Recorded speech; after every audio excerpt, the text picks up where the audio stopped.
구약성경 1266면에 있습니다. 호세아 14장 2절 말씀, 한 절 말씀입니다.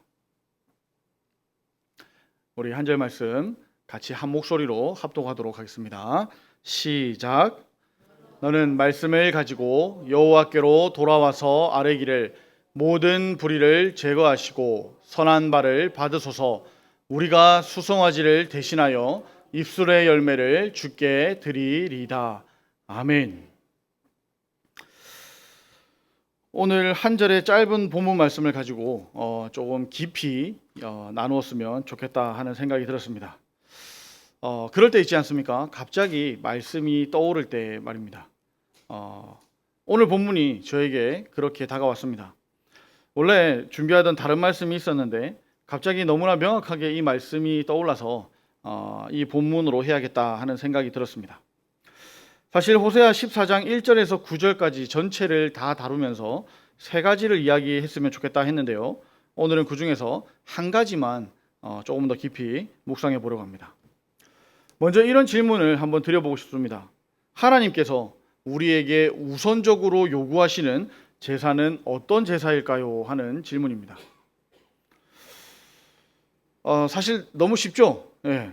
하나님께서 요구하시는 제사는 레위기에 이미 다 나와 있습니다. 아주 잘 나와 있습니다. 5대 제사라고도 부르죠. 번제, 소제, 화목제, 속죄제, 속건제 등이 있습니다. 5대 제사 모두 불로 태워 제사 드리는 화제로 드렸습니다. 제사 드리는 방식에 대한 내용이 기록되어 있다는 겁니다. 그런데 사람들은 참 신기합니다. 이 제사의 의미나 그 제사의 내용보다는 그 형식을 더 중요하게 생각합니다. 하나님은 이 제사를 통해서 하나님을 만나는 방법에 대해서 설명해 주셨다는 겁니다. 그런데 이 방법, 어떻게 깨끗해질 수 있는지를 말씀하셨습니다. 그래서 하나님께서 말씀하시는 요점은 어떻게 깨끗해져서 다시 하나님과 어떻게 교제할 것인가 하는 것에 있었다는 겁니다. 그러나 사람들은 깨끗해지는 것과 또 하나님과 교제하는 것에는 별로 관심이 없고 오직 이 제사, 우리에게 말씀하신 그 제사를 잘 하려고만 노력한다는 겁니다. 오늘날도 비슷합니다. 주일 예배가 무엇입니까? 그냥 전통적으로 주일에 해오던 예배이니까 그냥 주일날 당연히 시간을 빼서 하는 건가요? 그렇지가 않죠. 주일 예배는 매주 똑같이 반복되는 그냥 단순한 종교 행사가 아니라는 겁니다. 한 주간을 세상과 더불어 살아가는 중에 저지르기 쉬운 과오나 죄악을 회개하고 깨끗해져서 즉 새 언약을 다시 갱신해서 하나님으로부터 새로운 힘을 얻는 것이 주일 예배입니다. 이 죄와 상관없이 산다면 모를까? 죄 많은 세상에서 살아가는 성도라면 모두가 다 함께 힘써야 할 예배라는 것이죠. 주일에 말씀으로 힘없고 다시 가정으로 또 세상으로 나아갑니다. 작심삼일이라는 말이 있듯이 우리 몸은 약하고 마음은 악해서 옛 본성이 그대로 드러날 수가 있습니다. 그때 다시 새로운 힘을 얻는 수요 예배도 있습니다. 옛날에 이런 설명을 들었던 기억이 납니다. 옥상에 빨래를 넣을 때 이 끝에서 저 끝까지 빨래만 널면 빨래가 무거워서 땅에 처지지만 중간에 지지대가 있으면 땅에 닿지 않는 것처럼 우리도 삶에 중간에 예배가 있어야 된다 하는 이야기였습니다. 그렇다면 단순히 모임이 아니라 마치 주일 예배에 가까운 은혜와 감격이 있어야 하지 않겠습니까? 교회에 수요 기도회가 있으니까 그냥 나오는 게 아닙니다. 내가 일주일을 살아가며 하나님의 은혜가 필요하고 하나님의 능력이 필요하기 때문에 나오는 것이 수요 예배라는 겁니다. 하나님을 이 시간 만나지 않으면 월요일, 화요일 그리고 매일매일 내 삶에 이 죄를 어떻게 용서받을 길이 없어서 갈급한 마음으로 나오는 것이 수요 예배라는 겁니다. 그리고 목요일, 금요일, 토요일을 새 힘을 얻어서 하나님의 뜻대로 바르게 살기 위해 나오는 것이죠. 그런데 앞에서 말했듯이 이런 것에는 사실 관심이 없습니다. 뭔가 특별한 일이 없어도 상관이 없습니다. 사실 별로 기대함도 없습니다. 문제는 수요 예배를 그렇게 중요하게 생각하지 않다 보면 주일 예배도 그렇게 중요하게 생각하지 않게 된다는 겁니다.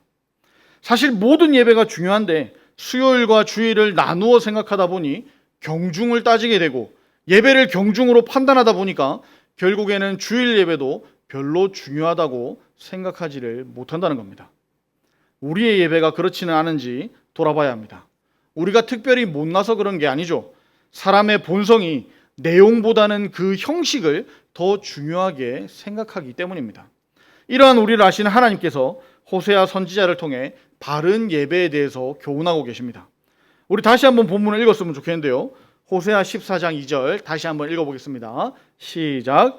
너는 말씀을 가지고 여호와께로 돌아와서 아뢰기를 모든 불의를 제거하시고 선한 바를 받으소서. 우리가 수송아지를 대신하여 입술의 열매를 주께 드리리다. 아멘.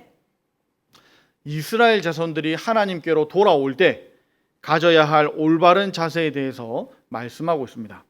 특히 후반부를 보면 그들이 수송아지를 대신해서 입술의 열매를 드리겠다 하고 고백해야 한다고 말씀하고 있죠. 여기에서 수송아지는 제사에 사용되는 대표적인 제물입니다. 특히 이것은 이스라엘이 하나님 앞에 죄 용서를 구하고 헌신을 다짐할 때 사용되는 대표적인 제물이었다는 겁니다. 더 자세히 말하자면 속죄 제사를 드릴 때 절대적으로 요구되는 제물이었습니다. 그런데 본문은 이를 대신해서 입술의 열매를 드리리라 하고 말씀하고 있습니다. 이게 무슨 말일까요?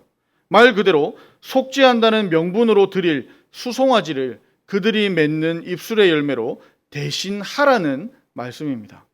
이것을 오해해서 번제나 속건제와 같은 제사 제도를 부정하는 의미로 이해할 수도 있습니다. 그러나 그보다는 하나님께서 제정하신 속죄 제사의 의미를 더욱더 분명하게 깨달으라는 말씀입니다. 그리고 그에 합당한 회개를 하나님께 드리라고 요구하시는 것으로 이해하는 것이 더 타당하다는 겁니다. 송아지 제사는 하나님께서 직접 모세를 통해 이스라엘 백성들에게 요구하신 제사 제도였습니다. 이 제사의 목적이 하나님께 송아지 한 마리를 드려서 하나님께서 송아지 한 마리를 드시고 죄를 눈감아 주시겠다는 겁니까? 아니죠. 그렇지 않습니다. 사람들이 죄를 지을 때 그 죄를 용서받는데 얼마나 큰 희생이 뒤따르는지를 깨닫게 하시려고, 또한 생명이 피해 있으므로 그 피가 죄를 용서한다는 사실을 알게 하려고 이런 제사 제도를 주셨다는 겁니다. 하지만 제사가 거듭되면서 제물 드리는 자들의 자신들의 죄의 심각성을 전혀 느끼지를 못하게 되었습니다.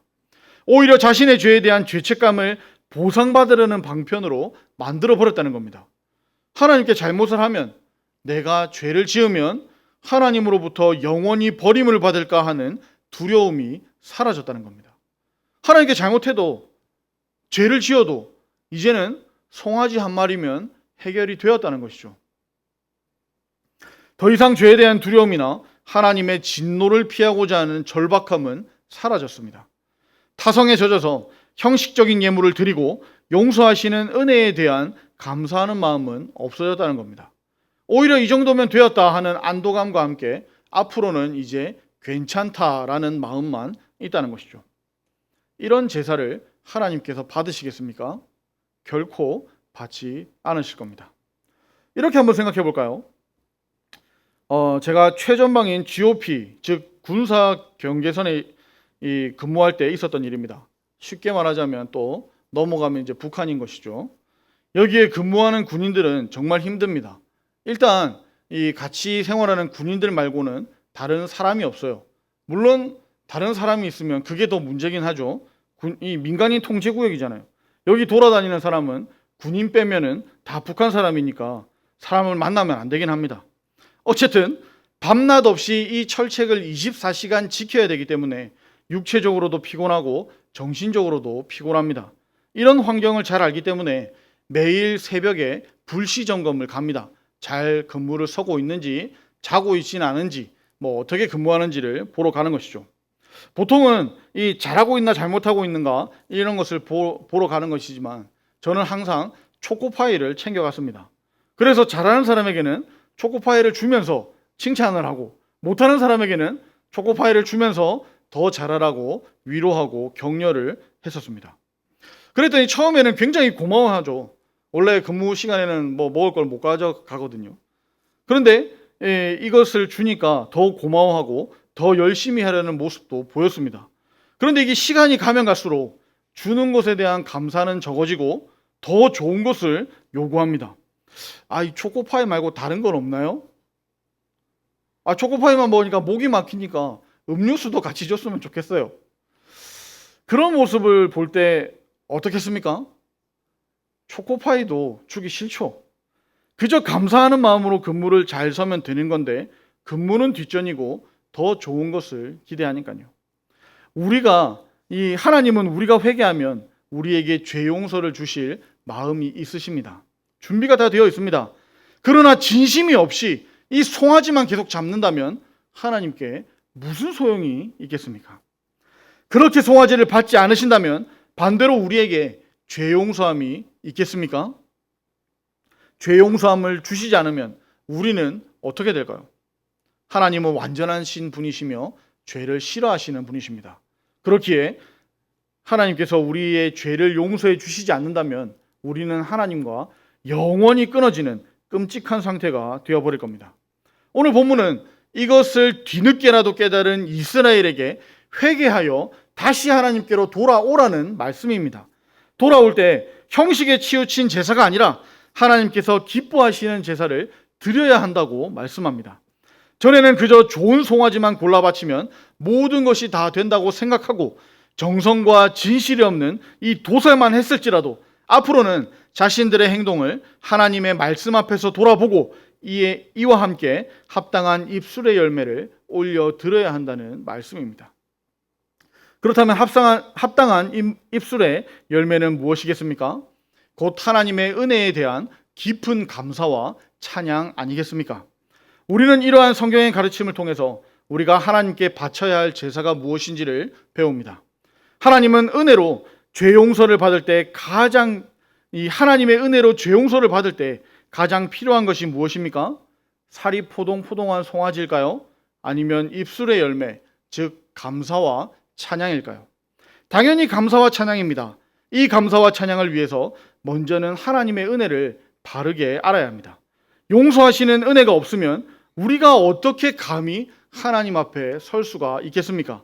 누가 감히 나 정도면 하나님 앞에 설 수 있다고 말할 수 있는 사람이 있겠습니까? 하나님의 은혜 없이는 하나님 앞에 설 사람이 없습니다. 이 은혜를 바로 아는 지혜가 필요합니다. 그렇다면 은혜에 대해 감사만 하면 되겠습니까? 아니죠. 이 감사한 마음으로 그의 합당한 삶을 살겠다는 결단이 필요합니다. 내가 남들보다 더 감사한 일이 있습니까? 그렇다면 더욱 그렇게 해야 합니다. 회개는 안 해야지 하는 마음에서 끝나는 게 아닙니다. 돌아서는 한 걸음, 즉 실천에서부터 시작됩니다. 입술로 단순히 말하는 것은 열매가 아니라 씨라고 생각합니다. 물론 씨도 매우 중요하죠. 씨가 없이 어떻게 열매가 있을 수 있겠습니까? 그러나 씨만 있으면 안 됩니다. 씨에 이 영양이 많다고는 하지만 씨만 먹는 사람이 어디 있습니까? 이번 여름에는 날씨가 더워서 평소보다 수박을 더 많이 먹었던 것 같습니다. 수박 씨에 영양이 많다고 하는데, 그래서 씹어 먹으면 좋다고는 하는데 누가 수박 씨까지 다 씹어서 먹습니까? 대부분은 다 뱉어버립니다.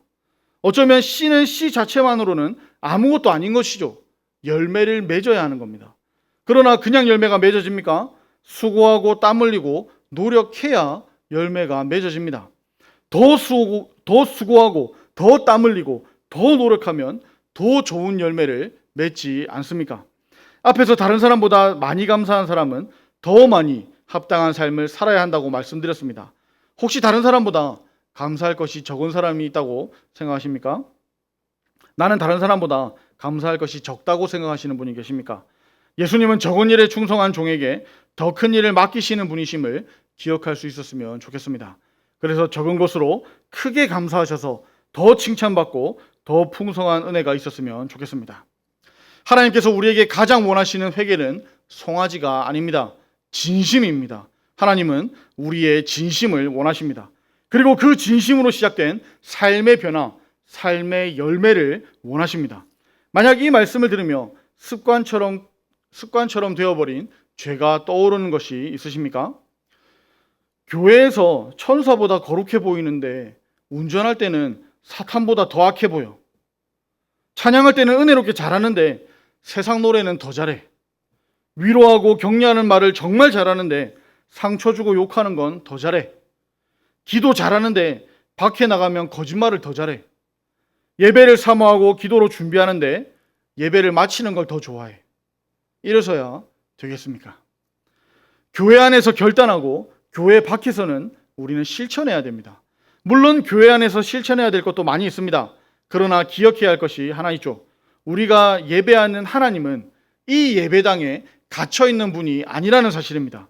주일에 혹은 수요일에 혹은 새벽에 우리가 이 면회하듯이 와서 하나님을 만나고 밖으로 나가는 게 아니라는 겁니다. 우리의 예배를 받으시기 위해 이 자리에 오셨다면 우리의 삶을 받으시기 위해 우리와 함께 이 교회 밖을 같이 나가신다는 겁니다. 예배당에서 하나님을 찬양했습니까? 그렇다면 삶 속에서도 하나님을 높여드려야 합니다. 어떻게 해요? 진심으로요. 그럴 때 우리가 결단한 그 씨가 자라서 열매를 맺게 될 겁니다. 다윗은 시편 51편에서 이와 비슷한 내용으로 노래했습니다. 먼저 16절입니다. 주께서는 제사를 기뻐하지 아니하시나니 그렇지 아니하면 내가 드렸을 것이라. 주는 번제를 기뻐하지 아니하시나이다. 다윗은 하나님께서 제사를 기뻐하시지 않는다라고 노래합니다. 만약 제사를 기뻐하셨다면 다윗 자신이 제사를 드렸을 것이다 라고 이야기하는 거죠. 이것은 앞으로 다윗이 제사를 결코 드리지 않겠다라는 말이 아닙니다. 이 고백은 제사나 번제 이전에 하나님 앞에 죄를 깨닫고 하나님의 의를 행하며 사는 것이 하나님이 기뻐하시는 예물을 바치는 것과 같음을 깨달았다는 내용입니다. 그래서 19절, 이 51편 19절은 이렇게 마무리합니다. 그때에 주께서 의로운 제사와 번제와 온전한 번제를 기뻐하시리니 그때에 그들이 수소를 주의 제단에 드리리이다. 아멘. 다윗은 하나님의 마음에 합했던 사람입니다. 하나님이 진정으로 원했던 것을 잘 알았던 사람입니다. 그런 다윗이 뭐라고 했습니까? 의로운 제사와 온전한 번제를 기뻐하신다라고 했습니다. 둘 다 진심과 행동이 포함된 제사와 번제입니다.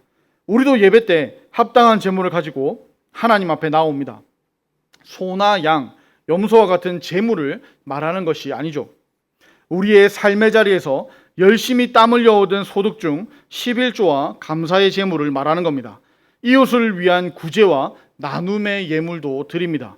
그러나 이 같은 제물도 감사와 결단이 없이 드리는 것이라면 하나님께서 받으시겠냐 하는 겁니다. 우리가 준비하고 드리는 제물을 온전히 하나님께 드리려면 우리의 진심과 함께 우리의 행동도 있어야 된다는 겁니다. 그럴 때 하나님께서 다윗을 기뻐하셨던 것과 같이 우리와 우리의 예배도 기뻐 받으실 겁니다. 이것은 사실 어려운 일이 아닙니다. 뭔가 하나님만 가지고 계시는 독특한 특성이 아닙니다. 굉장히 자연스럽고 당연한 일입니다. 마치 이런 것이죠. 한 마을에 두 친구가 있었습니다. 사이가 굉장히 좋기로 소문이 나 있는 친구들이었습니다. 그러던 어느 날 사소한 일로 말다툼이 일어났고 결국에는 주먹이 오고 간 건 아니고 주먹이 날아가게 되었습니다. 그렇게 싸움은 일단락되었고 두 사람의 관계는 조금 멀어지고 말았습니다. 맞은 사람은 두 발 뻗고 자고 때린 사람은 쪼그리고 잔다라는 말이 있죠. 때린 사람이 며칠에 걸쳐서 과일도 사다 주고 음료수도 사다 주고 그렇게 합니다. 그러면 맞은 사람이 그것을 먹고 금방 풀려서 다시 예전처럼 친하게 될 수 있을까요? 미안하다는 말 없이, 진정한 사과 없이, 사과한다는 말도 없이 과일이나 음료수나 아니면 둘 다 사다 준다고 해도 아무런 소용이 없지 않겠습니까? 간단하게 얘기했지만 우리 주변에 이런 일들이 얼마나 많은지 모릅니다. 우리도 사람을 대할 때 이 사람이 진심으로 하는지 아니면 가식으로 하는지 살피지 않습니까?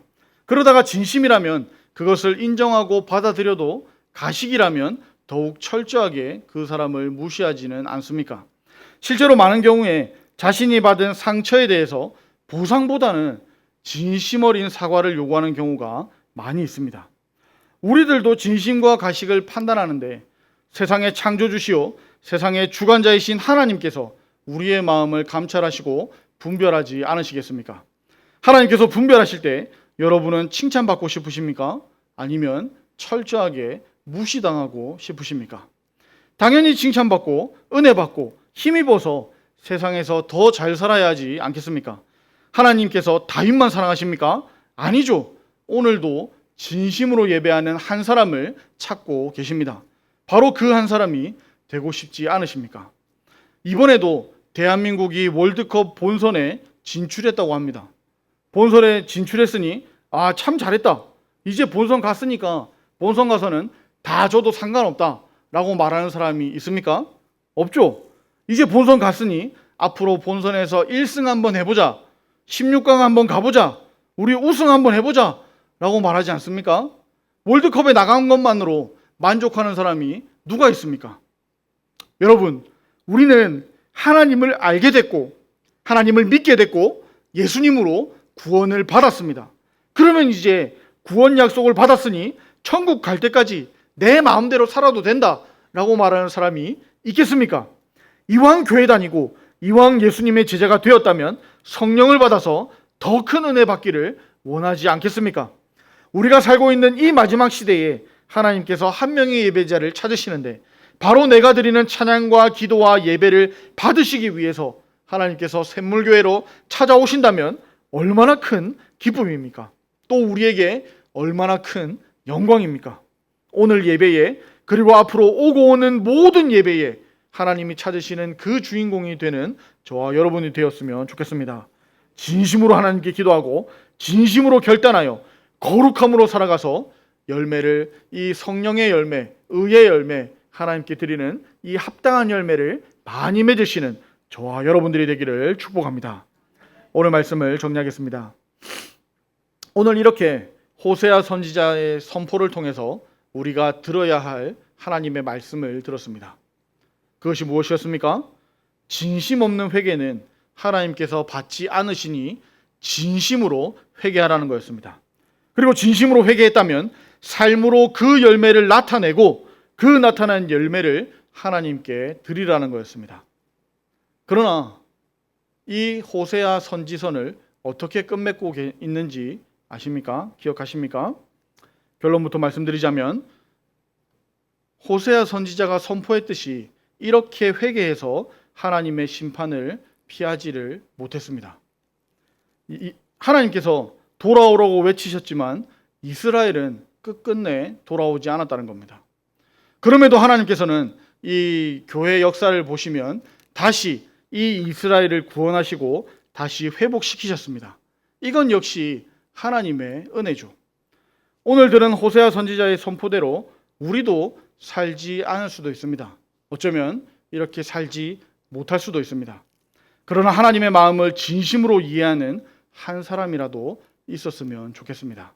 마치 이스라엘을 어떻게 심판하실지, 무엇으로 심판하실지 다 작정해 놓으셨지만 그래도 지금이라도 다시 돌아오기만 하면 용서하시겠다 하는 그 하나님의 마음을 깨달았으면 좋겠다는 겁니다. 하나님과 멀어진 분이 계십니까? 하나님은 항상 그 자리에 동일하게 계십니다. 우리만 하나님께로 돌아서면 됩니다. 하나님과 정반대 방향으로 열심히 도망쳤을지라도 뒤돌아보면 언제나 그 자리에서 두 팔 벌려 환영해 주실 하나님께로 돌아가면 됩니다.